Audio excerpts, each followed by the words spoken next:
没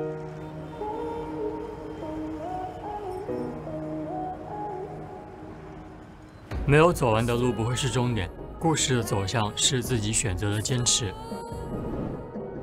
这个故事的开头还算不错，相信过程，相信自己走过的路。那些最激动人心的冒险，从来不是单枪匹马的挑战。 과거는 잊으세요. 내일이 새로운 시작입니다. 내일 경기가 새로운 도전입니다. 我们愿意为胜利付出许多代价，改变只是其中之一。 어떤 사람이든 현재에 만족하지 않고 어떠한 사람이든 제자리 걸음을 하지 않는다. 过去的荣耀就存留在记忆中，这一抹红色要照亮未来。 为之付出的心血越多，收获的果实才越甘甜。赛场上的事怎能尽如人意？我只想追求无愧于心。保持微笑，胜利总会专顾你。在尝过赢得一切的滋味之后，你绝对不会甘心做第二名。尖矛和利刃是勇者的武器，也有最坚硬的盾和扬起风帆的大旗。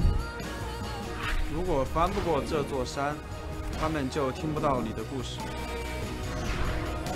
这个故事的结局将由我们来谱写。为了无悔，为了胜利，为了站在世界这边。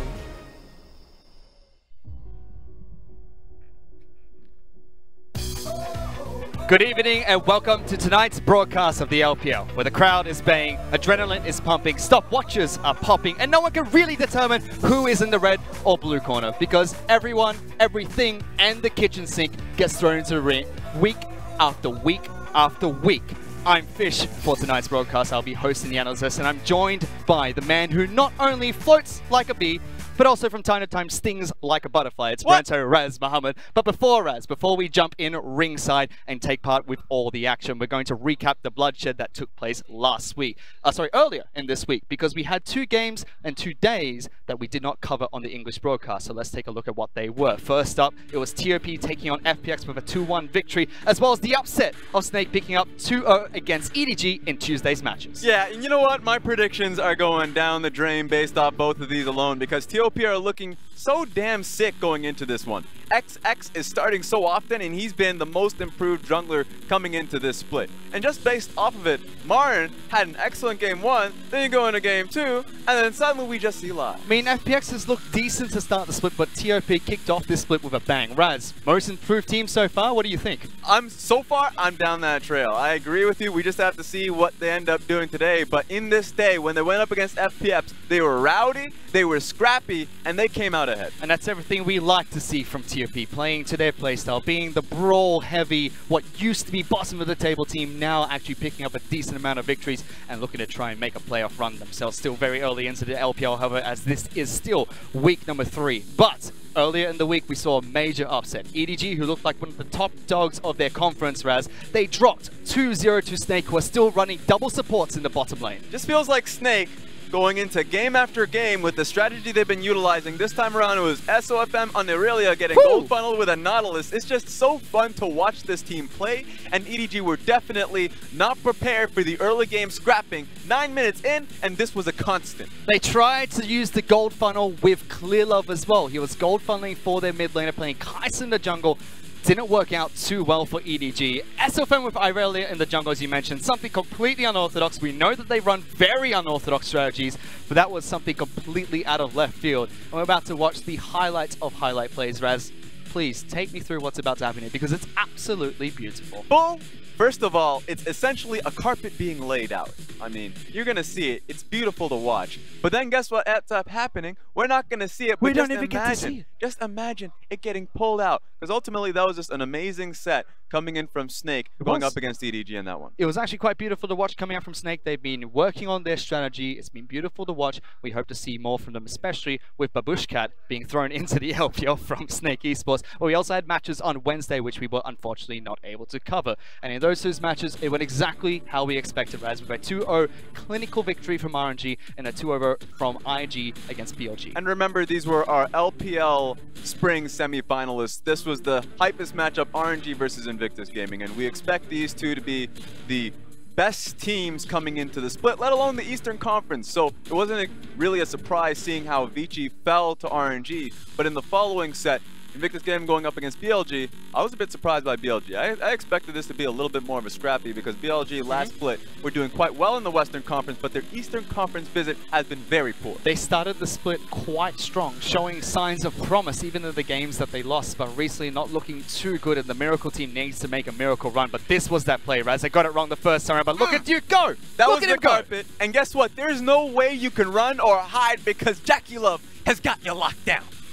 Not even Jackie Love as well. Everyone piling into that Baron pit, stealing Baron, knocking Talia off the wall. Jackie Love with the snipe. IG look damn good at the moment. Yeah, it's so fun to watch because they're still utilizing Duke. I know there's the whole discussion between Duke and the Shy, but we finally have Duke being played with ultimate synergy underneath him. He's had real time to practice. That was my major point of concern when he played in the playoffs, but now he's had real time over the off season, coming at the beginning of the split. So sure, we would all love to see the Shy play, but this is now Invictus Gaming both practice with both players. Even moving towards carry like champions like Darius that we saw from that highlight. Yes. After that victory, Invictus Gaming have been able to remain undefeated, with Rogue Warriors still being undefeated in their own conference. This is the standings of the LPL at the moment.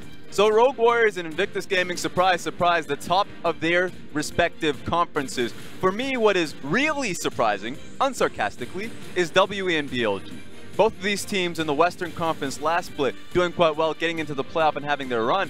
WE 1-4, BLG 1-4. WE playing the second game of today. They're going to be going up against Rogue Warriors in Xi'an, their new home arena. We'll have to check in and see how they do later on and talk a bit more about that team. But the rest of the LPL standings, it's nicely spread out, Raz. Not too many people fighting for the top, not too many people at the bottom, very similar to what we saw during Spring Split. Today's matches, as we said earlier, Rogue Warriors against WE, that will start at 7 o'clock no matter what. We'll be able to bring you all the action and keep you updated if anything changes. But first up, 5 o'clock today, which is right now, EDG taking on TOP. Now this one is super fun. You already talked about TOP just a little bit in the last game they played on Tuesday. Real fun to see them go up against FPX and have a dominant performance. They don't even need to utilize Marin, and that was the big button purchase that they had going into the spring split, and they can utilize lies, and this is what's real fun to me, and see if they can go up against the machine of EDG.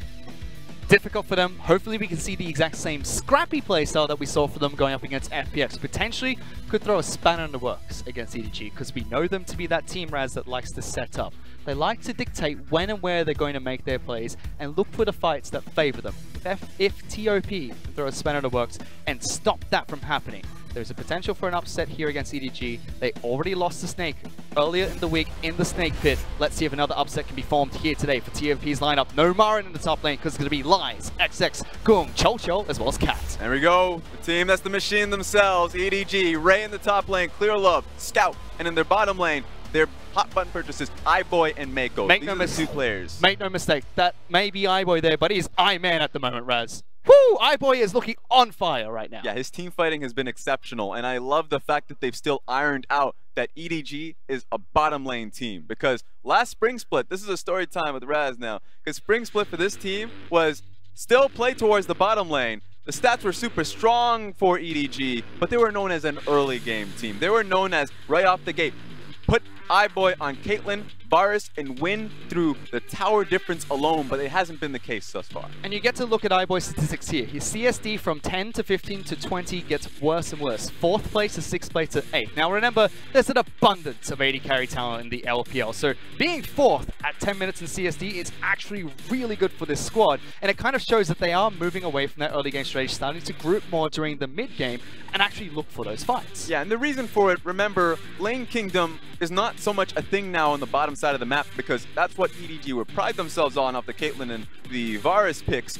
But issue is, since MSI came around, you see teleports now being put in the bottom lane, means that if you lose the bottom lane, you can just easily have a get out of jail free card. Sustain's been nerfed out, base stats been nerfed out, we see bruises in the bottom lane. So for EDG to come into this meta, see that we're still going towards the Ashe picks, the Kalista, or at least the AD carries in general. Kai'Sa, there we go. There's a lot of K's going in there. But ultimately, still ironed out with these bottom lane AD carries, but shifting their priority now of getting iBoy out of the laning phase so he can be that team fighting demon. Yeah, and you talked about TPs being thrown into the bottom lane. We saw the meta of Mahjong and Spring Split where 4 people would make their way into the bottom lane. Now AD carries himself. It's been a double-edged sword though. Some AD carries can't decide when they're meant to TP into team fights and TP into certain death. But also teams have been trying to decide whether they're playing around AD carries, playing around bruisers or mages in the bottom lane, or doing a hybrid of both. For EDG, you said it best. They're still sticking to their AD carry playstyle, not trying to shake things up with the meta. Is that going to affect them today against TOP? Yes, because we saw what happened with Snake. It was a bit of a sneak peek. It was Snake playing their bruisers, Snake trying to skirmish really early on. That's how TOP ended up getting their victory versus FPX. So EDG have to be well prepared tonight. And that's what we're going to be watching out for from TOP. Can they disrupt EDG very early into the match? For now, though, let's send it ringside with our casters. It's going to be Rusty as well as Pulse. Ding ding. 想要征服他人，必先战胜自己。EDG 的队名就是鞭策我们的动力。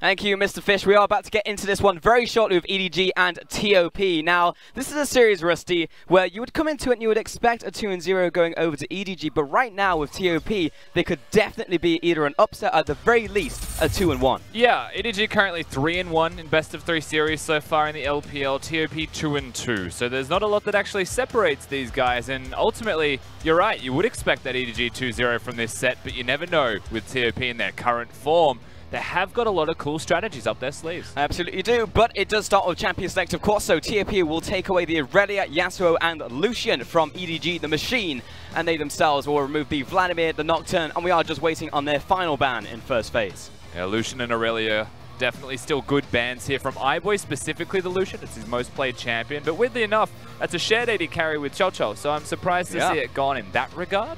However, it does mean that, of course, being on the blue side for TOP, they have a priority towards something else. Now, Zoe will be that final ban from EDG right here, just going to hit Goong in the mid lane. Now, TOP looking back over to them, there are multiple power picks still available, and one of them are indeed the Talia, or is indeed the Talia, into either the jungle or the AD carry position. So TOP start off strong. And again, for EDG, they ban away the Nocturne. They don't pick it for themselves, and maybe they're more afraid of Nocturne on XX than they are the Talia. He's been able to play both rather successfully. The Nocturne in particular, he looks super clean.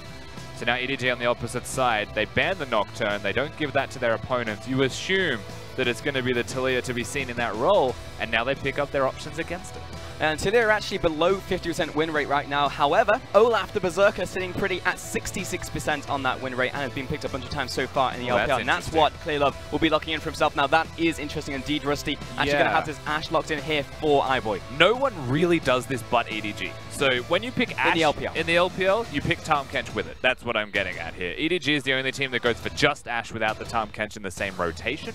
Ultimately, you don't know what their opponents will pick, but you give them an opportunity to counterpick if you would like, but EDG's response has often actually just been a Fiddlesticks, opposed to something like that Tahm Kench to partner with iBoy. And it is an early pick as well, but back over to TOP, Morgana will be locked in here as long with the Darius. Now that makes me very happy, man. We just saw that highlight clip coming out from Duke sure did. with the old get over here, get off that wall, come down, sit down, be humble. And we'll see if Elias can do something similar to this game, or even if it goes over to Goong to try and dissuade something in the mid lane right here. There is no Aurelia, of course, that's what I was actually looking towards, so still, definitely a dissuader. EDG will pick up the Lulu for themselves, though. Again, another flex pick for themselves. Yeah, absolutely. So Scout will be presumably on that Lulu, however, regardless of what his matchup will be. And you can start to see an extra couple of mid bans going the way of Goong here. Now, he is an ASOL player, and that's one of the few strategies that I will speak towards that does very well against funnel-style strats. Now, I don't think that we'll see the funnel here from EDG. The Olaf already locked in, not ideal. Can potentially if you do something cheesy like the Mordekaiser, but Lulu's already locked, so I'd say that goes down the drain. Now they're just trying to target ban Goong, get rid of some champions that control lanes super well, just to enable them to have either a prolonged laning phase or prevent the roams from their opponents to have a better bottom lane, which is always EDG's goal. Now, a sensible ban right here. The Tahm Kench, along with the Alistar, actually aimed towards Mako. You were just talking about the fact that Ashe is often paired with the Tahm Kench, and even more often in the same rotation. Not what EDG did right here. Even opted to choose the Lulu, so that option will be taken away from them now, and EDG will have to look towards an alternative. Rise was actually the final ban out from EDG again. Hit towards Goong. Interesting that we saw a cannon hover here as well from iBoy. For Ray, of course, looking towards that top lane. Mundo being locked in the end. Cannon has been seen into Mundo, but they know in this case that your opponent is a Darius. Very risky to pick Cannon into Darius when he can just pull you back in that lightning rush. Your only escape tool is no longer be available to you. So I like that they go towards the Mundo. Much more traditional style of composition from EDG so far. Definitely the case. TOP looking towards their Trundle now. You have to expect that one will go into the jungle, but again, who even knows anymore? Everything is turning itself into a flex pick. The fact that Talia nowadays can go into the jungle, so... With the Shen locked in, I think that would cement the fact that we're in a wacky and wild game from TOP. Morgana has often become a staple bottom laner as well, so you may even find that it just becomes the Morgana Blitzcrank or Morgana support that gets locked in last as the lane. All right, we'll dissect this one in a second as we look back towards EDG, because the final pickup there was that Shen. Now Shen can go into the bottom lane, to the top lane. Talia can go jungle, bottom lane, mid lane. This would be nice from EDG. They can still go Fiddlesticks, but that's very risky against the opposing team. Morgana's Black Shield already removes a lot of that lane strength, as well as the fear capabilities at level 6. Especially down in that 2v2, it's where you'd expect it to go. So instead, Mako says, we're just going to go for the hard engage Rakan style. The way that you can go in and go out if things don't go correctly is a nice little way to, test your feet here, Mako, on the support role. And it's also nice to see Mako back on a bit of a playmaker. Alistair was taken away right there. We used to see him a bunch on something like a Thresh, making those big Mako plays. So it's put him back on a Rakan, something that has a bit more punch in there, alongside with an Ashe who can look for her own initiates. EDG are definitely looking to start and kickstart these fights come mid-game. A lot of the importance does rest on the engage that you mentioned as well. iBoy and Mako in that bottom lane. If they get rolling, then the engage is super dangerous because it can be followed up with the damage of each respective member down there.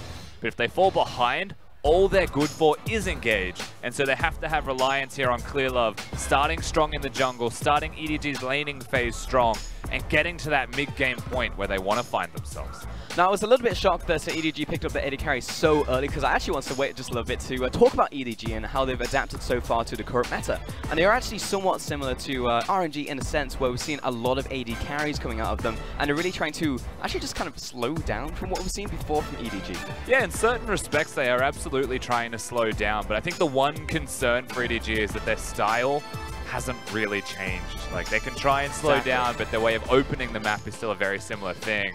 And this is a very good example of it in this game. Having the Ashe in the bottom lane, having Ashe Rakan for lane push, lane priority, kill threat for ganking avenue for jungler as well, of Olaf to come down there, very high kill threat down there early.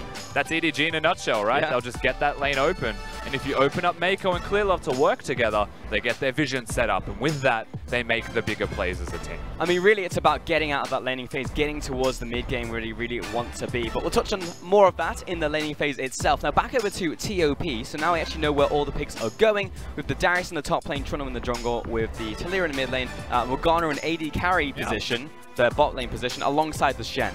A couple of flexes from TOP. It's always good to watch them play through that draft phase. The Talia goes from jungle back towards the mid lane. Gung is a very, very good Talia player, someone that we saw in the spring split doing a lot of work for himself. So looking forward to seeing if that has continued over well into the summer split, especially against someone like Scout. It's one thing to play Talia. It's another thing to play against a very oppressive lane opponent when you are that Talia. You have to hit all those spells, and it's a bit harder to do now when it's all single target.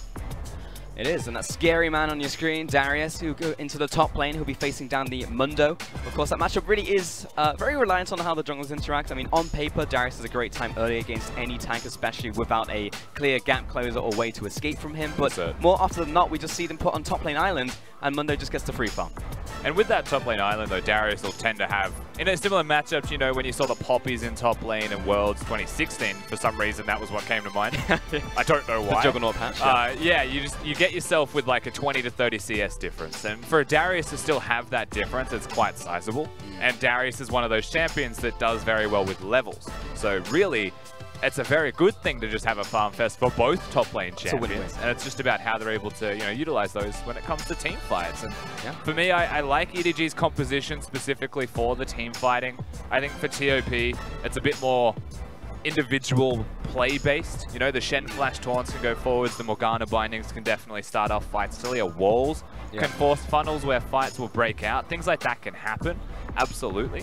Where I would say that EDG is more clear-cut, and that you're just going to watch a Rakana and Ashe throw their ultimates, and that's a fight starting. So that's the biggest difference here between these teams to me, and I think that's where TOP are good enough individual players to make that work, but against a team that is slated to beat them, maybe it doesn't. I've got 2 points, Rusty. First is we have an update of what's happening on stage, because you're probably wondering why we're not in game yet. Well, we just had a bug going into the Champions Select, so we're just restarting a PC, and we're all just going to be piling back into that lobby. Same picks and bans, no problems, nothing has started, and we're just going to try and get back into game. So, simple restart. I know I had one of these the other day, Rusty, and it literally was just a 30-second thing. So, should be going back into game very shortly. Now, the second thing was to follow up on your point. I think that if TOP are going to try and win this series or try and win a game, it has to be based off individual plays. Like, you can't play quote-unquote like standard against a team who is on paper just straight up better than you. So if you can make plays, if you can somehow manage to make your way into the early game, then there is a chance of... I'm sorry, right now there is a light... Yeah, okay, I'm going to full rotate. Both of us have a light in our eyes, and it's flashing. We get this is no better, Rusty. Now we can just see the shadow. All right. Anyway, yes, I will bring it back to your point. I agree. What do I do? I'm going to close my eyes. It's rough. The early game, I have spots in my eyes. The early game is a big point of priority for TOP against EDG. Ultimately, when you get through the early game against an opponent like EDG, you want to get through it ahead, or at least with a place that has a semblance of control. And, you know, as you play against them structurally, it means you want to have winning lanes through the draft phase. So ultimately, the bottom lane is never a place that you could say we have a winning lane in, because EDG is a 5-man play towards that lane. So regardless of draft, I would actually say that, as always against EDG, you can win top lane or you can win jungle. I don't think Clearlove's been in very good form lately as well. So there is many opportunities to take down their opponents here. And that's why we don't say it's a clear-cut 2-0. Yeah. That's why there's always a threat from TOP to take us to 3, potentially even get the victory for themselves. EDG are an exploitable team, and that is mainly through the early game. Rewind just a couple sentences there, Rusty. Did you say that TOP could potentially 2-1 this series? Because you said potentially take the game. Do you mean series? Sorry, yeah, or a the game? whole series. The whole series? Now, I was walking to the castle desk with you, Rusty, and you were like, no way. EDG, gonna be the 2-0, maybe 2-1 at most. And now, on air, you're flip-flopping. You're doing a razzle-dazzle. And you're saying, hey, it's a potential 2-1 to TOP. Now, listen here. We were arguing about which AD carry of WE was better. Yeah. We never yell? discussed this. What did I say, Rusty? As a conversation on the way to the desk. But thank you for that. That's all good. I did I've got to put the birthday boy in his place. You know what? I have notes here that I'll say to you, okay? This is what I wrote. Predictions would be EDG 2-0. Yep. I think it's EDG 2-1, but top may surprise. Okay. That was what I said. All right. I'm just saying, I'm just regurgitating what you said to me. None of that says that they can't win. All right. That's just my prediction. I'm just saying, as the person who predicted the TOP upset against FPX, the only person on the team, by the way, to toot my own horn, 2017 World Picking Champion, by the way. You've been a random selecting 8-ball, I might add. I think you'll find, Rusty, I'm still in the lead. Yes, you are. Yep. I regret picking the favorites. Ever. Anyways, so there is still definitely a chance for TOP to surprise here today, and at the very least take a game. But the point is what I'm trying to get at, is that EDG can't afford to let that happen. This is a Rift Rivals team that we're going to be sending in a week or two internationally, and they are playing Rogue Warriors later in the week. We really need the lighting to change. It really needs to... Yeah, this is actually just damaging my eyes straight up. At the very least, I need to try and find like a bandana or something to... Wait, can we just stand up and hide behind the screen behind us? I already am. No, you're not. You just, the camera. You're slightly to... Is that actually helping? I've got to lean on. Hold on. I'm going to stand up real quick. Moving. Sorry, guys. This is a legitimate concern. It's a legitimate problem. Because, like, I don't know if accidentally you've looked at the sun once and you're like, ah, damn, I've got like a sunspot. That's in our eyes. Yeah, but that's just like permanent. Oh, it stopped. We're getting into game. All right, sorry about it, folks. All right, you can see the champions on your screen. I'm partially blinded, so if I miss something in the team fight, you know what happened. We can see the team comps once again, and we were just talking about them a couple seconds ago. We've got that Mundo back in the top lane, facing down at Darius, and very much just an engaged comp coming at you from EDG, trying to get towards that mid game. Well, we're about to get onto the Rift, and hopefully the audience aren't blinded as well, because I'm going to need them to bring us onto the Rift with a bit of hype.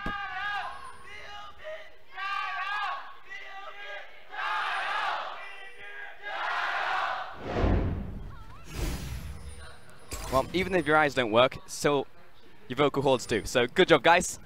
That was a good one to get us into our first game and first series of the day. Always trust the EDG fans will come out en masse when their team is playing. Clear Love's on the Rift as well, so every reason and more to come out to the Super Brand Mall in Shanghai and support. It's not EDG's home arena, but it may as well be with the amount of fans they've got here. I mean, the thing is, Rusty, with the more and more teams that are leaving the main venue, like, for example, moving to Xia, you've got WE, and of course now RNG moving to Beijing. It means that more and more it becomes like the IGs and the EDGs, and Shanghai kind of becomes their arena.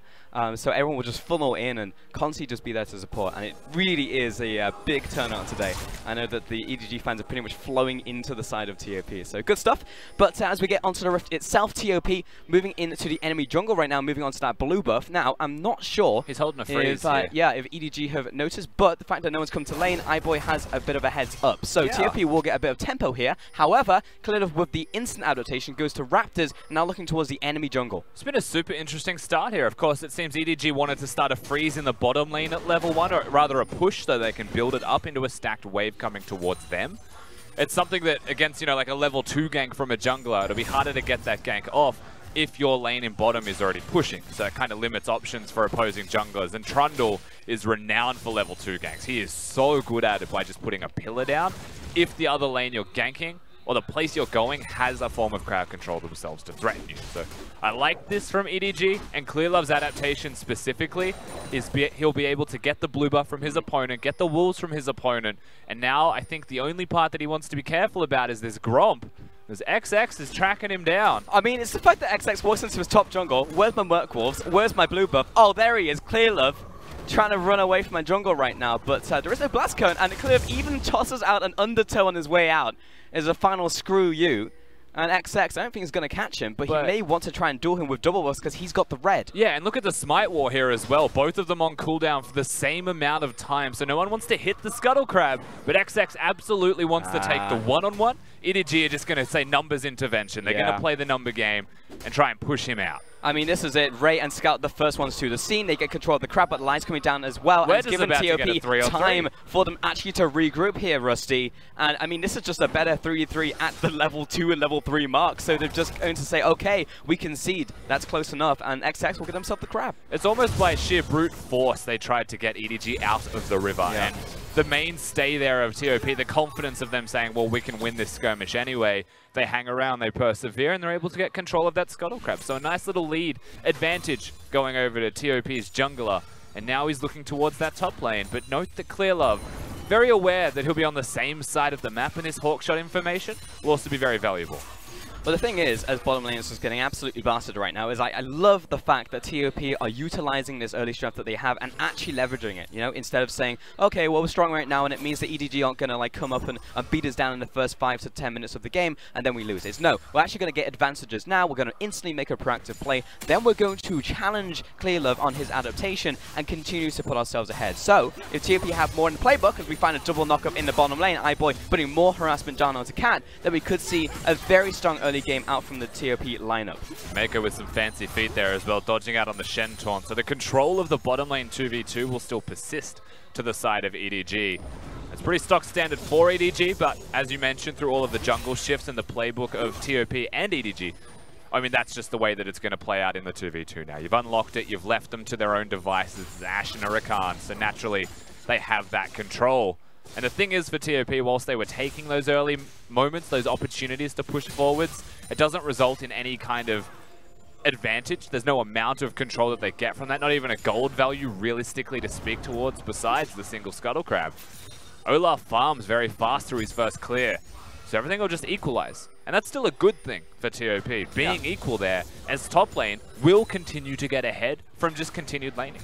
I mean, that's it really, because a lot of this happened around top side. So Ray was also the first one to react, meaning Lies managed to get a bounce, I believe, in the first push, then rotate. So he's actually ahead just because of that interaction on the top side. So it has actually culminated into something in the top side of the map, though in the bottom side, it's starting to really hurt Chocho and Cat, because, I mean, this is not a great matchup for them. They're constantly beating down. We need to see at some point if XX can influence the lane somewhat. I know that looked very meaningless there from Clear Love, just showing up in the top lane and looking at Lies, then going back to recall. But at the same time, he delays the recall, makes him walk away and buys some time.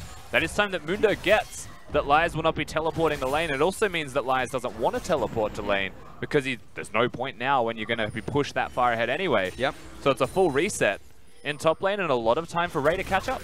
That's really nice for Ray, actually, because a new wave was just crashing, so it was perfect timing actually coming in from Clearlove. Now the wave's coming back in now for Ray. So yeah, look at the difference that's just been opened up. Maybe when this wave resolves, that Darius will still be another 2 waves ahead, but it's way better than 3 or even 4 waves is what it was looking at before. And more importantly, it's a better recall timing, right? Like ultimately when you're an AD carry, you want the BF sword, you don't want the pickaxe. That feels horrible.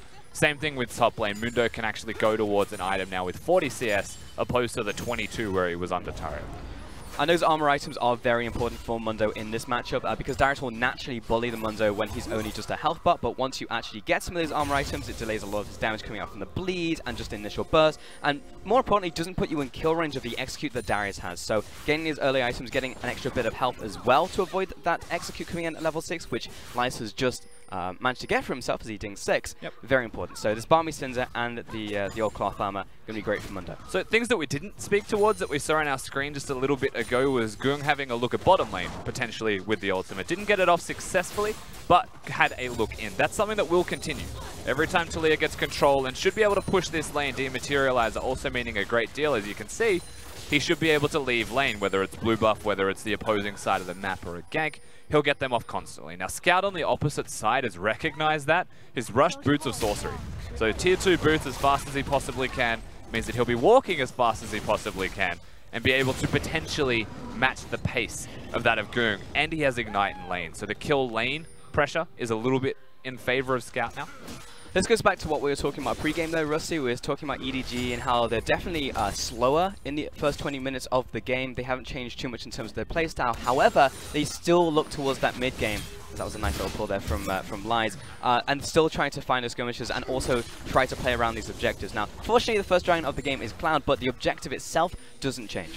Yeah, absolutely. Now, for EDG as well, they're iconic for their 8 to 12 minutes, somewhere around there, bringing 5 people to the bottom lane. That's the one thing that hasn't changed, whilst the rest of them has, in fact, got slower, like you mentioned. But that's what we're still looking towards, because the playbook, well and truly there. The opportunity, well and truly still available for them. And for TOP, they've got the Morgana at level 5 now, so the wave can be controlled. They've got the Shen getting closer to level 6, which diffuses skirmishes, and perhaps means that EDG want to have that team fight. I think we do just get everyone coming down to the bottom lane. And would you say that was either in laning phase or out of laning phase? And before you answer this question, I have another question, which is, Rusty, define for me what is, define for me what is out of laning phase now. Because I know the meta's all crazy at the moment, so is it when everyone leaves the laning phase? Is it when we find a certain skirmish? Like, what's mid-game for you? I think out of laning phase is still the same thing as it sounds like, but for me, mid-game is when people start to actually move as a team. You know, that could be defined by a time in the game, could be defined by an item timing, but usually it's the team's conscious decisions to just stop laning and start playing team play. So it's fluid, and that's where EDG will be trying to strike.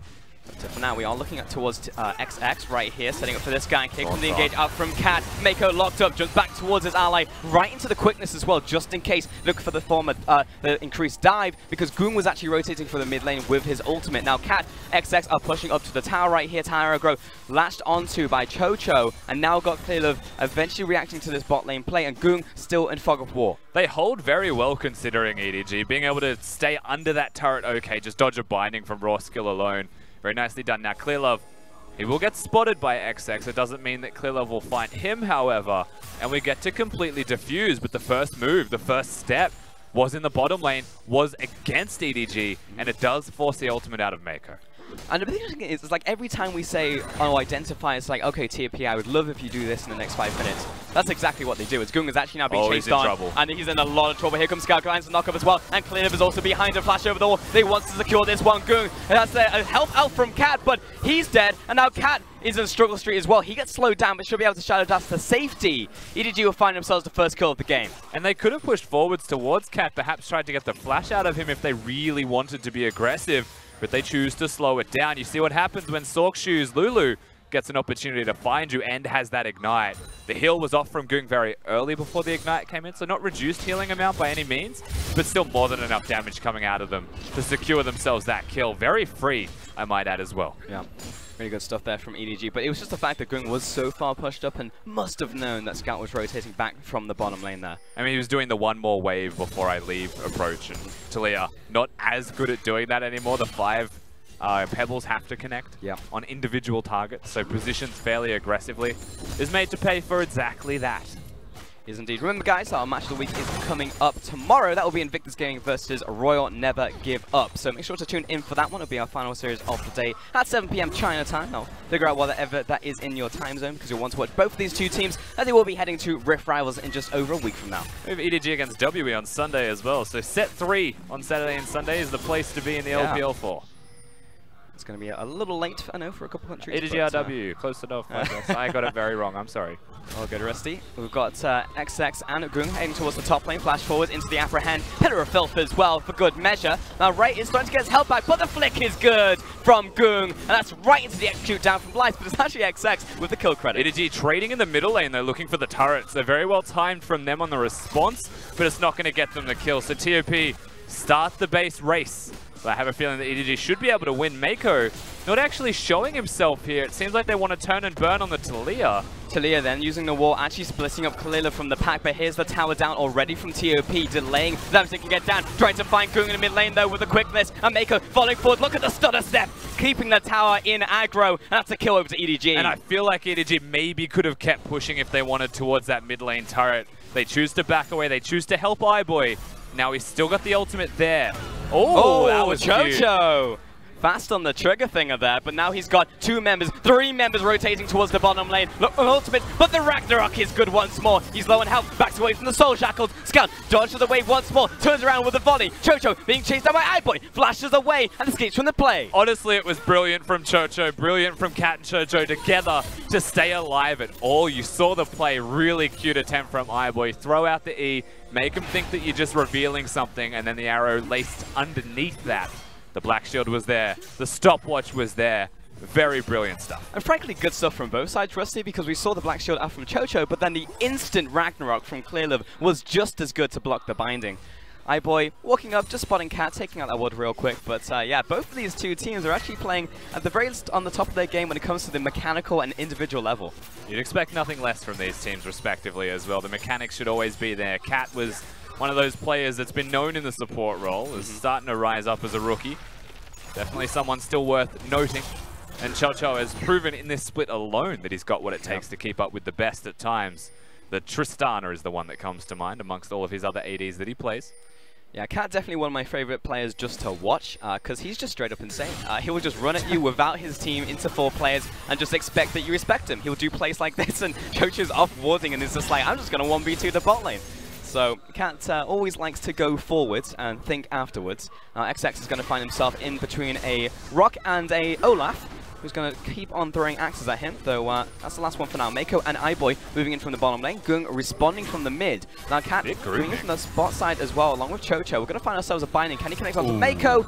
Battle dance back to his partner, and he should be able to escape from this one. So EDG with the smash and grab, though in the top lane. Lies starting to put some hurt onto the top lane tower. Ray has to burn the ultimate here to get his health back, and that should be enough to send the Darius packing. Yeah, forcing the ult's nice out of the top lane, so that's still a win for the Darius in the end, but when you look towards the bottom side of the map, the one thing you don't see currently that was very prevalent from EDG was their vision control. They were in the red side jungle of XX, and they were being very aggressive towards him, because you know what? They could. They had 3 control wards in there. They were real deep looking for their opponents. They find him. They don't get anything. Once again, TOP are diffusing every scenario quite well.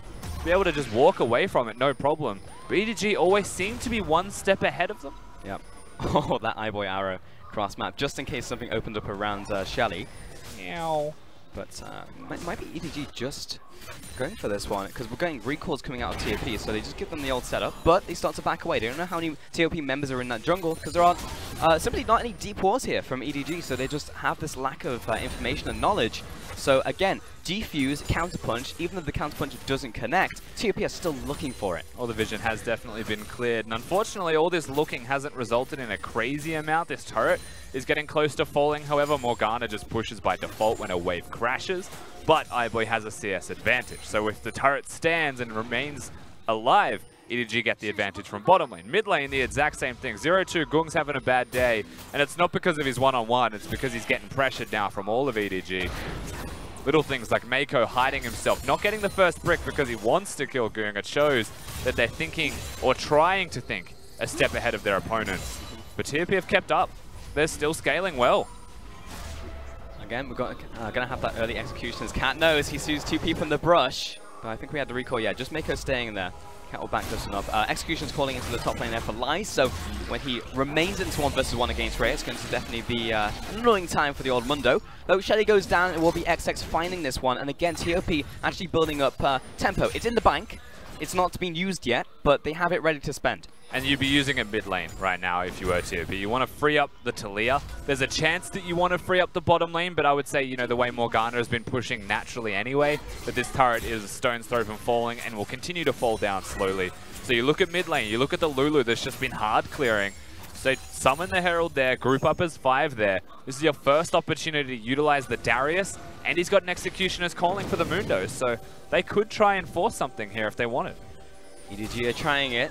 XX walks forwards, moves back towards his Krugs and sees everyone getting towards him. Arrow flashed away from. Important out there from the Trundle, though he loses a couple farm in the jungle. Though he's going to be happy he saved his life off of that one. EDG looking towards his bottom lane, chipping away at the turret. Minion wave about to disintegrate, so Cat will get in there in range just to clear this one out along with Chocho. And EDG, again, so far, it has been diffused, but they are looking to double down potentially. Yeah, Darius is mid lane right now. He's got teleport, but so does Mundo for the top side of EDG. It's a 4v3 group up in the bottom lane, and Gunga's, of course, just reinforced his team. So you can see EDG trying to remain 1 step ahead of their opponents, but can they with the constant pressure?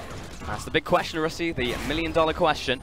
And for now, EDG are looking for plays. That was the trademark 4 people run bot lane. Nothing really happened for it. Now Lies is caught off. Flash forwards. Mako sees the opportunity. Knocks him up on the wall. Here comes Gung, ready to assist. Flash away from Lies. Here comes Cat as well with the block. Saves his ally. Flash of Wolf and Scout. Finishes him off. Lies is down. Cat separates it from the pack, and TOP look to disengage. They leave their pen to die. 2 kills over to Scout. Scout putting in a lot of work there for EDG. It still continues. Clearlove. Flick of the wrist onto Clearlove. See you later. And Gung will find a return kill. Clearlove just stays too long at the Raptor camp, didn't have the team to support him, so he makes it a trade. Mako finding another kill. Chocho chimes in with his own, a 2 for 2. Scout getting caught out by the flick, and EDG, they are misstepping left and right, Rusty. And there comes the Herald, so TOP, they get the kills that shouldn't have existed on EDG, and now they get an opportunity. We talked about the counterpunch, well now this is the counterpunch +1 if they can get this charging on the turret.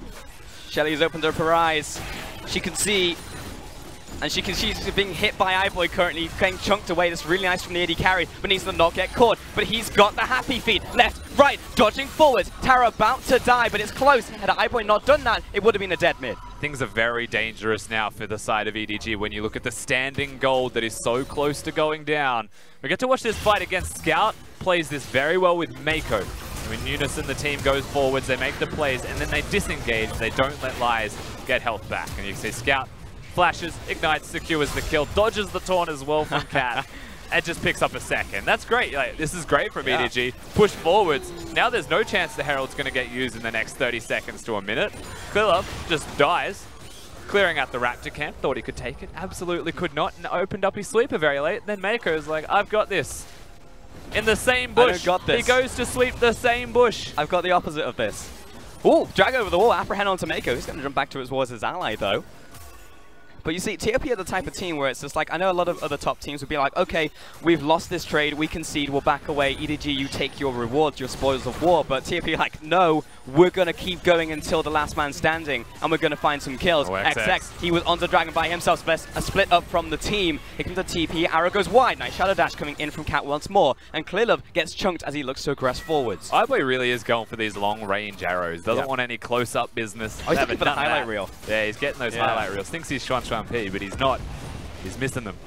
EDG now looking towards the Drake as well. They chunked out XX. They got his ultimate, so he's susceptible to death.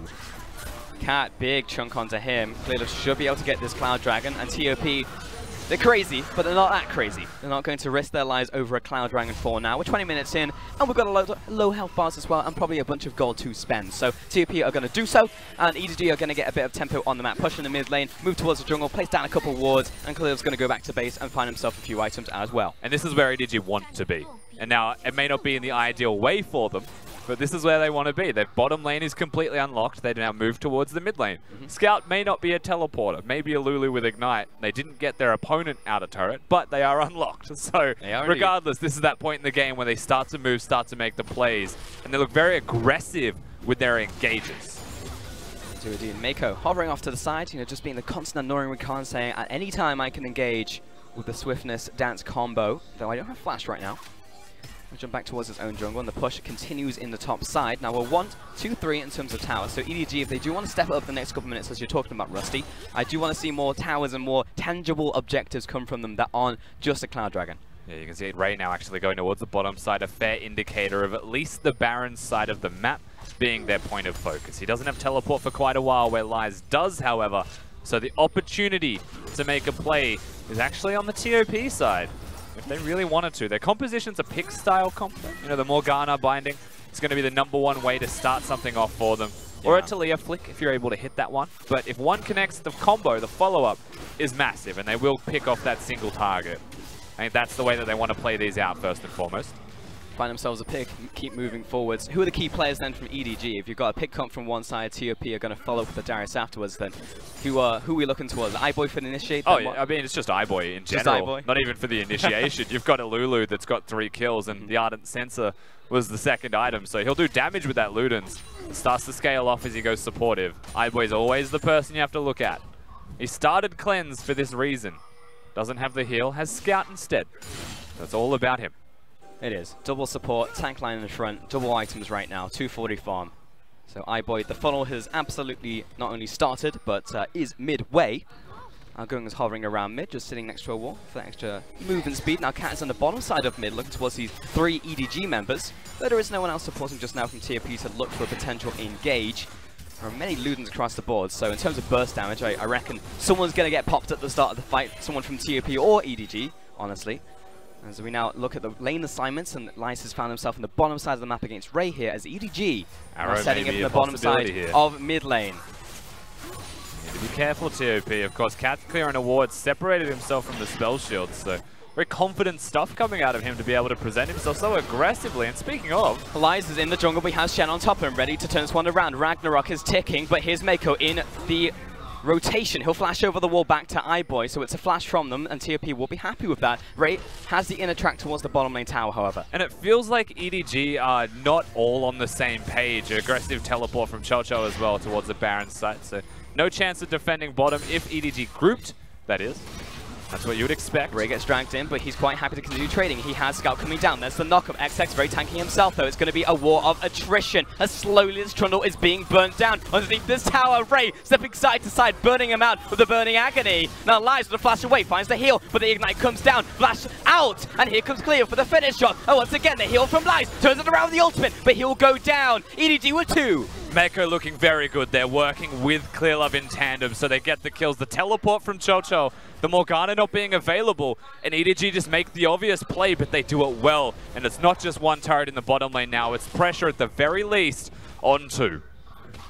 And EDG will double down on this play. Ray will stick in the bottom lane. He's back to full health because he's a Mundo. And now he'll take this second inner turret right here. Evening is up to 3-3. Hey, what did we just say 2 minutes ago? Rusty, it'd be nice if we found themselves some more turrets in the next couple of minutes. Well, they've done exactly that and swung themselves 3,000 gold in the lead. Very good position now for EDG to actually continue to snowball this game out. Their mid lane, a 5-0-1. Scout does this, but he's on a Lulu this time around, so it's not going to be the hard carry, and it's not going to be I'm caught out of position Scout either, hopefully, because it's all about iBoy, and his role should be very simple in that respect. Baron is the place that you look at now. It's a Blade of the Wrong King Ashe. They should take it down very fast. Absolutely. Here we go. The fastest Olaf alive in the Freljord, going towards the top tower. There's no one to defend, so this is going to go over to whom? Oh, iBoy in the middle lane, bumped away from by XX. That could have been a golden opportunity to burn the Ashe's flash for the next team fight, but not going to be the case. Very close, however. I like the idea from TOP with the composition, as we alluded towards before. They love themselves some pick. They've got their item spikes to make those fights, and now's a pretty good time. With a 4K gold difference, doesn't matter too much if every team has pretty much the same items. The only one that is absurdly powerful is Scout. And that means the name of the game would ideally just be kill him first. Make him use spells on himself, and he's not using it on an iBoy. And then turn on iBoy and kill him. Yeah, that would be preferable. Just hopefully Maker's already gone in and used all his CC abilities. But that's what we're gearing up for. We haven't really seen the pot boil over just yet. We are still getting to that point. And every time I see groups of people move together and potentially crash, as again, the reactions are just a little too good from both sides. Every time they see a skill shot out of FLICKR War, instant dash away, instant flash away. Playing with fire, though. Someone's going to get burned sooner or later. His bottom laners. I have a feeling that Ray's pretty comfortable from now on. He's having a pretty grand old time, even against an Executioner's calling. Ooh, arrow coming across, but Cat, you never know which way he's going. Is he going to challenge a dodge and run in a straight line? Is he going to actually dodge? You don't know, because Cat doesn't even know. You can't read the mind of a man who doesn't know what he's going to do next. Yeah, never aim for Cat. Aim for someone else. It's a 50-50 either way. iBoy just misses that one. Watch the Trundle Pillar as well. That's the big enabling tool for the binding and for the Talia flick that we spoke about earlier. XX in a position to set his team up to succeed. But they seem a little bit cautious right now. Like just pot shots only, no setup. Yep. No real forces. And what does it say that EDG are being cautious right now against a TOP? You know, like TOP historically being one of the weaker teams in the league, sitting down at 13th, 14th place, and now on the upward swing and actually challenging EDG constantly throughout this game, in the early game, even at minute 1, moving into the enemy jungle, and EDG are having to respect what TOP are bringing to the table. I think it just speaks nicely towards TOP. They have hit this Baron right now. They absolutely have, Rusty. There's no vision from EDG, and teleports are coming in. It's going to be at half health, and they'll get here in time, though. Yeah. The Spidey senses are definitely tingling. Scout over the wall, and the rest of TOP are going to back away. Where's the potential initiate? Ray's coming in from behind. The knock-up onto Cat is good. Hilton trying to dash back to the team, finds the double taunt onto the front line. It's a scrum on the front, but the first kill goes down. Lies gets the reset. There's the follow-through, and EDG are starting to rout the enemy. Flash reform XX. He's trying to alleviate pressure from the rest of the team, but EDG are relentless. They're going to follow after Cat and Goong. They found both of them, and they'll get the 2-for-1 special. No flick on this round, and that will be 4 kills over to EDG. And you got a haircut, I think, as well, Pulse. EDG straight over to the Baron buff you would expect after the picks happen. There's only one member alive. It is the Trundle, but he doesn't have a flash, so it's just going to be about Ray tanking this one up, and it should be a secure pretty much for free here. EDG, team fight and Baron.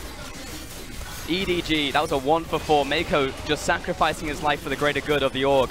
And this will be a big swing here from EDG. Not only were they already ahead, but that's 4 kills in the bank, plus a Baron buff to boot, and all of this gold to spend. Multiple of those kills didn't go on the Ashe, but the team itself in a very good position. And once this binding misses, EDG are in. There's actually no way for TOP to follow up with something afterwards, and I think, you know, looking back on it, you want to wait for the pillar. You want to wait for something else to perhaps help set up the binding. EDG very aware of there's one thing that we need to dodge. So they dodge that, they push forwards, they get the kills. Chocho tried his best with the Morgana there. Gets the flash ultimate into all of them, but there was no damage to follow him up, so he was just crowd control and does go down with a nice little dodge at the end there from iBoy on the Goon.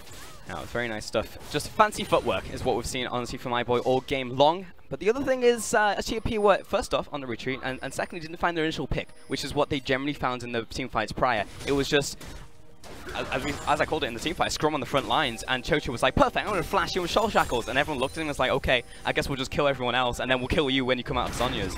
So it didn't go to plan here from TOP. That 5v5, not what they're looking for, especially TOP getting caught on the sidelines as well. Ashe Arrow was big, and he just doesn't get to move. Absolute lockdown, and 6 feet under. It's too easy now when EDG have a lead this substantial. They push forwards. They don't have a minion wave yet, however.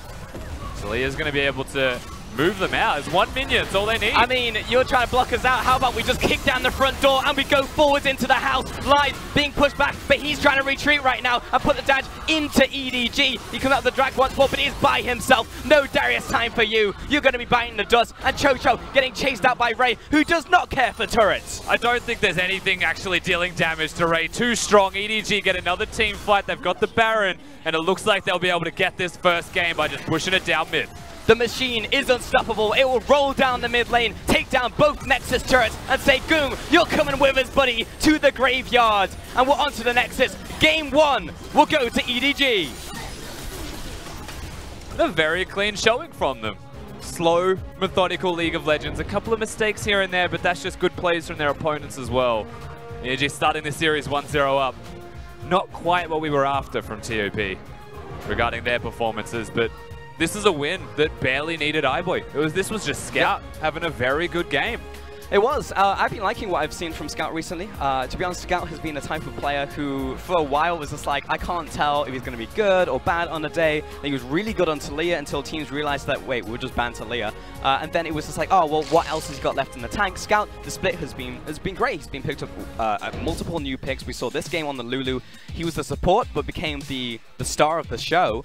We saw Lissandra from him the other day as well. That was fantastic. I mean, Scout, great stuff. The one thing that we were missing from Scout through the history of EDG has been consistency. You know, one day is 7-0, the next game is 0-7, and those things just tended to happen for EDG. And I think a lot of that was that their playstyle revolves so much around the bottom lane. Oh yeah. And this is one of those few changes where it's not purely an adaptation to the meta by any means. I think it's just EDG adapting to the team style that little bit more. You know, Scout was the one getting the kills early. He was the one making the early plays. And then Clearlove and Mako as a duo actually just walked in and pressured the opposing jungler and opposing team. They didn't get anything from it, but they just pressured that maybe an ultimate was the trade-off. And that means Scout comes in and actually reaps the rewards. I mean, I liked what I saw from TOP though. You know, we saw a lot of aggression in the early game. They had some set plays, but they simply just ran out of steam. Anyway, that's going to do it from us. We're going to send it back over to the analyst desk to take a look at game one.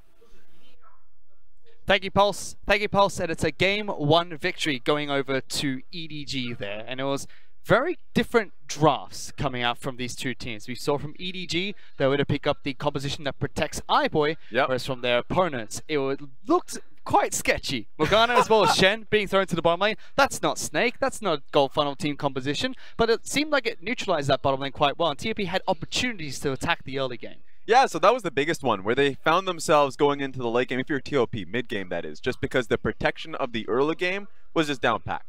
I know before we even got into the game, we had a discussion that EDG's spring split style wasn't very compatible with the summer split because you can't just dominate lane anymore. You can't just get outright advantages, 9-minute towers that we used to see from out of EDG in the spring split.